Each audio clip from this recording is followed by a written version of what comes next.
BJP को एक पैगाम दिया कि पश्चिम बंगाल में माननीय सदन में इन नेताओं को धन्यवाद नहीं होता। और ये अरे अभी तो शुरुआत है, ये तो ट्रेलर है, पिक्चर बाकी है कि चाय से शुरू हुई थी सरकार और गाय पे अटक गई और विकास की मौसी 10 साल में रास्ते में भटक गई। उम्मीद करूंगी कि आज आप मुझे पूरा बोलने का मौका अंत पे आते हैं मच्छी पे। आप लोगों को ज्यादा पसंद नहीं, पर हम क्या करें, हम तो माछे भाते बंगाली है, हमको तो बोलना ही पड़ेगा। बोलते हैं कि गाय हमारी माता है, पर माँ की रक्षा करना इन्हें नहीं आता है। संडे हो या मंडे, रोज खाओ अंडे। अरे उधर वाले बता इसमें बुरा क्या है, हवा के 4 झोंके अगर इधर से भी गुजर जाए तो। मोदी है तो मुमकिन है सोच के और अच्छे दिन के ख्वाब देख के बीजेपी को वोट दे रहा था। आज 10 साल बाद वो बोलता है कि मोदी है तो नामुमकिन है। बंगाली में हम एक बात बोलते हैं कि समय गेले साधन होबे ना।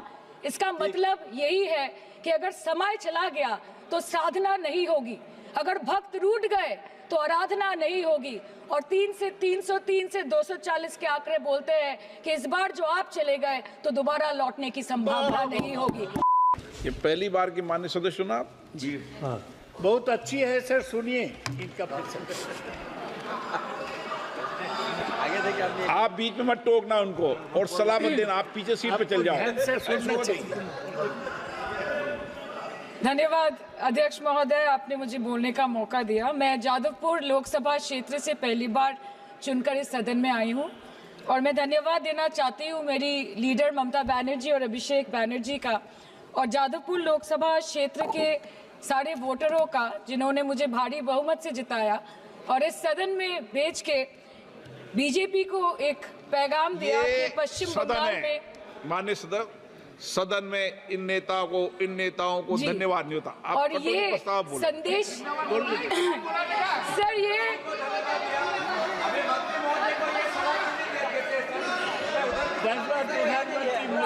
Sir okay sir, no problem sir.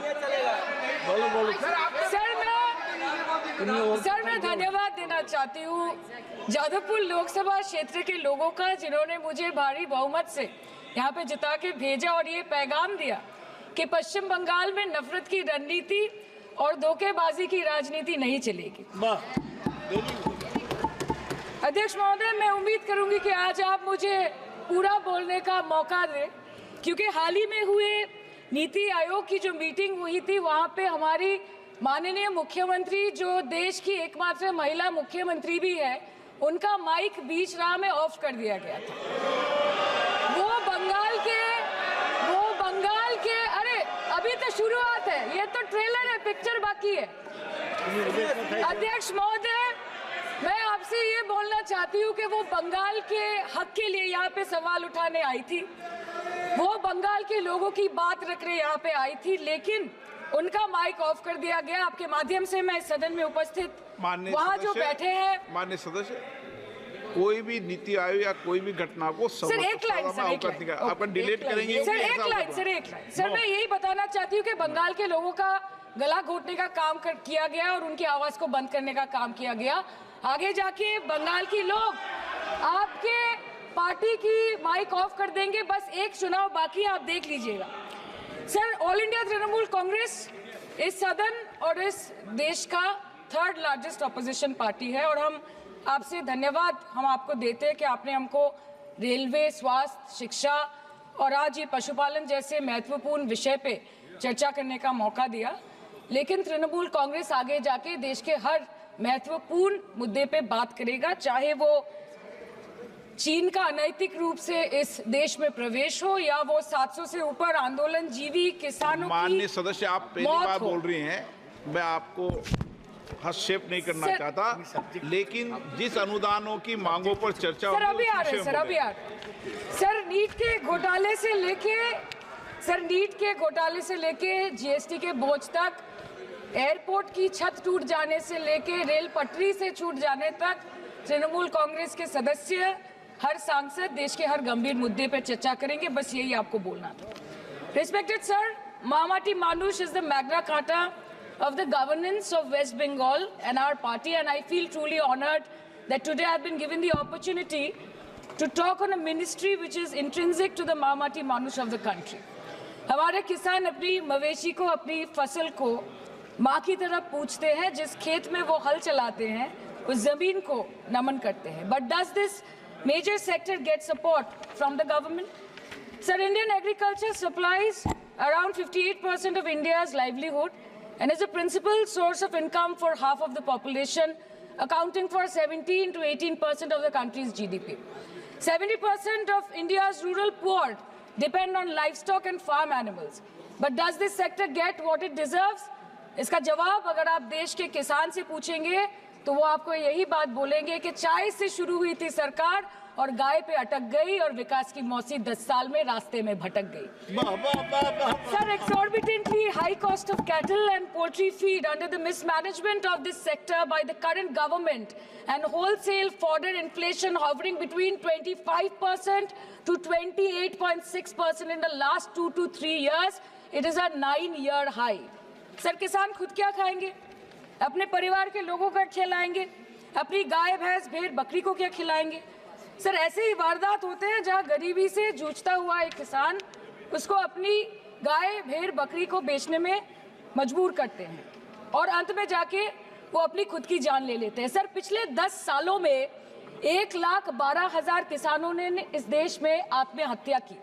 NCRB की एक रिपोर्ट के अनुसार 10 साल में हर दिन इस देश में एवरेज में 30 किसान हर दिन अपनी जान ले लेते हैं.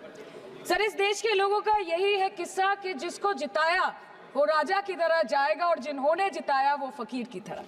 सर, ये बहुत गौरक्षा की भी बातें करते हैं.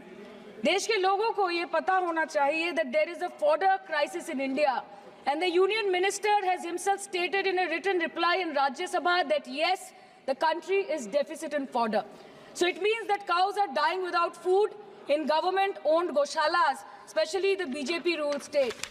74,000 cattle had died at Panjrapols in Sundarnagar and Banaskantha district of Gujarat in the last 3 years. 200 cows were found dead in Madhya Pradesh's Shivpuri district. 173 cows allegedly died in a week in Chhattisgarh. And 74,016 cows had died in Hingonia Gaushala in Jaipur during the previous BJP government in Rajasthan. तो sir, पहले खाना ही नहीं मिला, fodder crisis. फिर मिल भी जाए तो इतना महंगा कि किसान खरीद ही नहीं पा रहा है, फॉडर इन्फ्लेशन. और सर, खाना मिल भी जाए तो पशुओं की बीमारी. उससे मुकाबला करने के लिए इस सरकार ने क्या किया? The Parliamentary Standing Committee on Agriculture, Animal Husbandry and Food Processing presented its report which stated that 32.7 lakh cattle were infected by the viral lumpy skin disease across several states and a whopping 2.4 lakh cattle died within months. ये बोलते हैं कि गाय हमारी माता है पर माँ की रक्षा करना इन्हें नहीं आता है.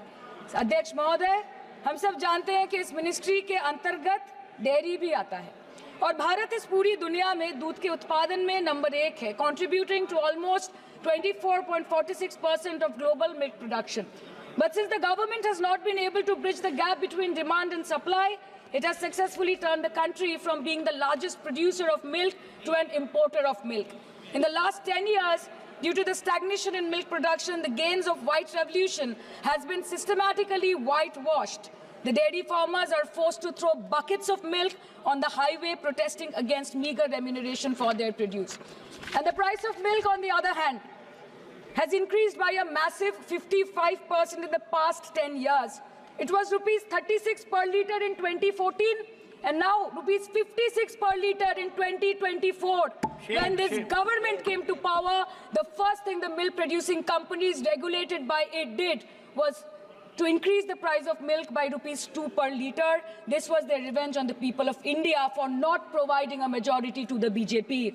आम आदमी के दूध, छाछ, लस्सी, दही, पनीर पर 5% की GST, क्रीम, कंडेंस्ड मिल्क, मक्खन, घी पर 12% की GST और अमीरों के हीरो पर सिर्फ 1.5% की GST. सरकार उनको रिलीफ नहीं देती है जो विदेश में जाके मिल्क शेक और लाते की चुस्कियां लगाते हैं.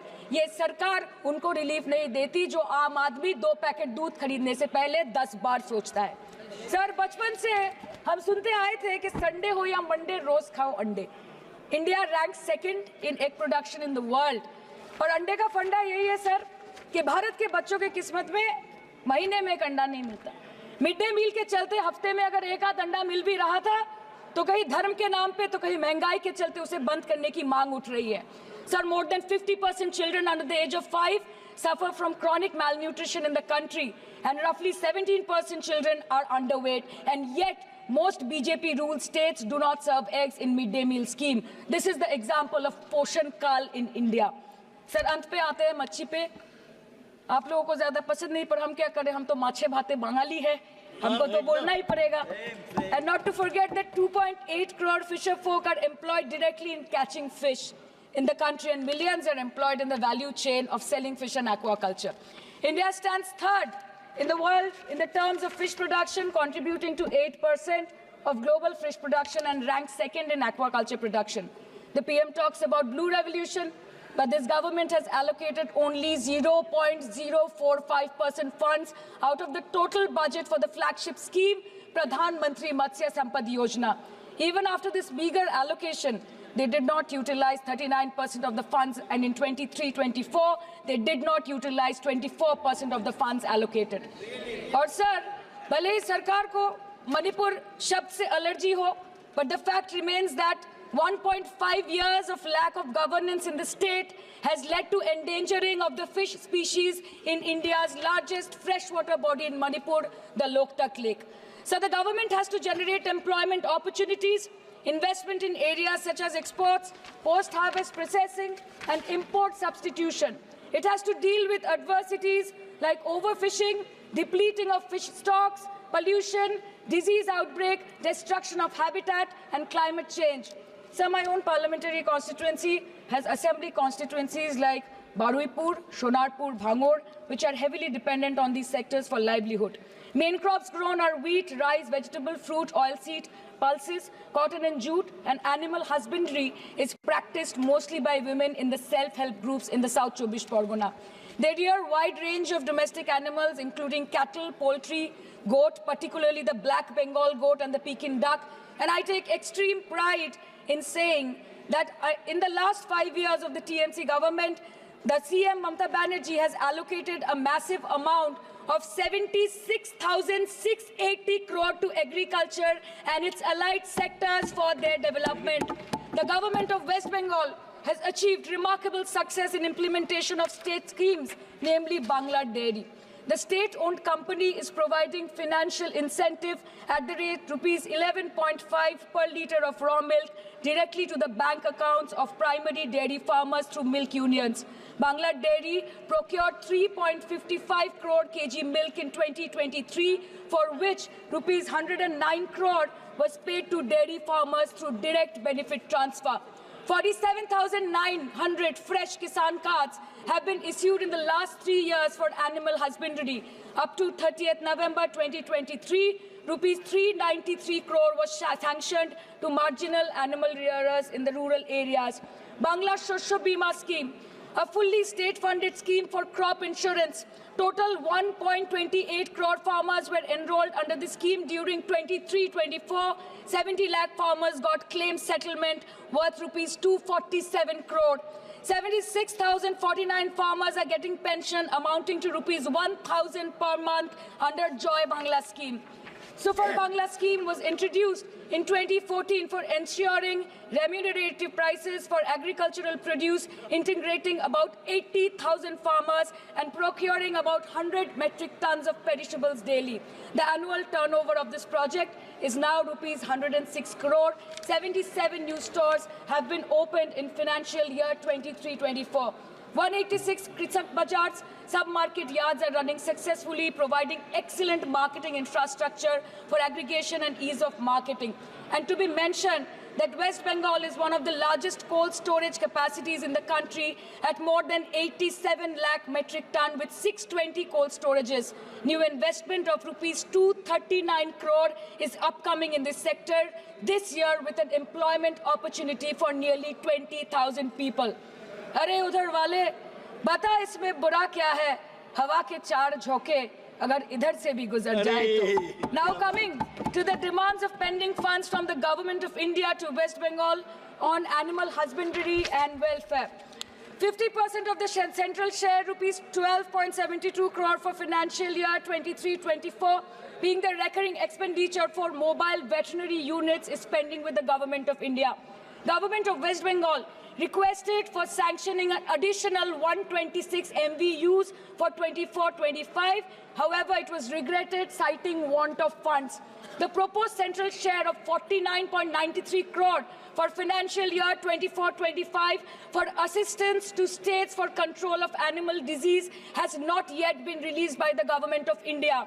Despite repeated persuasion, Department of Animal Husbandry and Dairying has not released the central share of rupees 10 crore for financial year 24-25 for various ongoing national livestock mission schemes, including the project for the establishment of Buck Semen Station in Horinghata.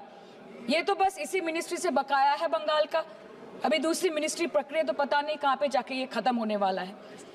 Madam, मैं बस ये कहना चाहती हूँ कि इस BJP सरकार ने पिछले 10 सालों में इस देश के लिए क्या किया, उससे बड़ी तालिका बनेगी कि 10 साल में क्या क्या कर सकते थे पर किया नहीं।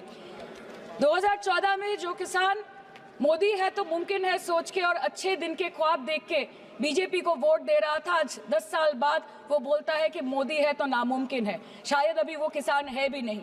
तो इसीलिए मैं बोलना चाहती हूँ कि समय बड़ा महत्वपूर्ण होता है अध्यक्ष महोदय, और बड़ा बलवान। बंगाली में हम एक बात बोलते हैं कि समय गेले साधन होबे ना। इसका मतलब यही है कि अगर समय चला गया तो साधना नहीं होगी, अगर भक्त रूठ गए तो आराधना नहीं होगी। और 3 से 303 से 240 के आंकड़े बोलते हैं कि इस बार जो आप चले गए तो दोबारा लौटने की संभावना नहीं होगी। तो यही बोल के मैं अपनी बात खत्म करती हूँ। Thank you so much.